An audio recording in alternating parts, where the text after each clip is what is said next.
भारत को विज्ञान का जनक कहा जाना अतिशयोक्ति नहीं होगी।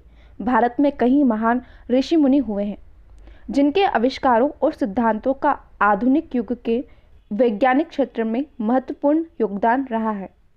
महर्षि कणाद का जन्म भारत के गुजरात राज्य के निकट प्रभास क्षेत्र में हुआ था। माना जाता है कि महर्षि कणाद ईसा से 600 वर्ष पूर्व हुए थे।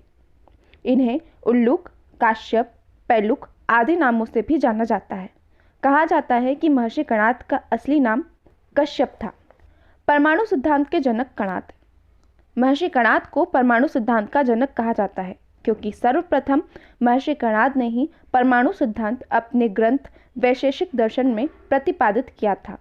उनका कहना था कि भौतिक जगत की उत्पत्ति सूक्ष्माति सूक्ष्म अर्थात सबसे छोटे कण परमाणुओं के संगठन से होती है।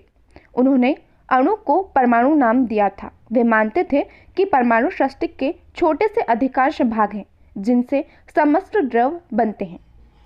उनका मानना था कि पदार्थ को कई छोटे छोटे कणों में बांटा जा सकता है जिन्हें उन्होंने परमाणु नाम दिया।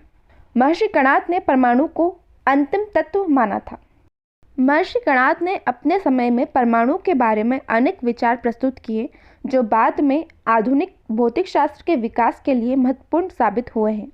गति के नियम। महर्षि कणाद ने सर आइजैक न्यूटन के पूर्व ही गति के तीनों नियमों को प्रतिपादित किया था।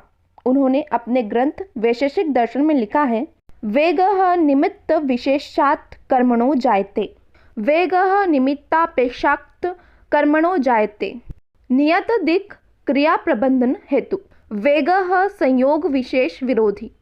अर्थात वेग या मोशन पांचों द्रव्यों पर निमित्त व विशेष कर्म के कारण उत्पन्न होता है तथा नियमित दिशा में क्रिया होने के कारण संयोग विशेष से नष्ट होता है या उत्पन्न होता है। यह सूत्र शक्ति और गति के बीच संबंध का वर्णन करता है। कहा जाता है इन्हीं सूत्रों के सहयोग से न्यूटन ने गति के तीनों नियमों को प्रतिपादित किया था। अतः महर्षि कणाद ने परमाणु संरचना की सटीक जानकारी बहुत पहले ही दे दी थी। इसके द्वारा सबसे पहले ऊष्मा की ऊर्जा या शक्ति की खोज की गई। कुछ मामलों में महर्षि कणाद का प्रतिपादन आज के विज्ञान से भी आगे है।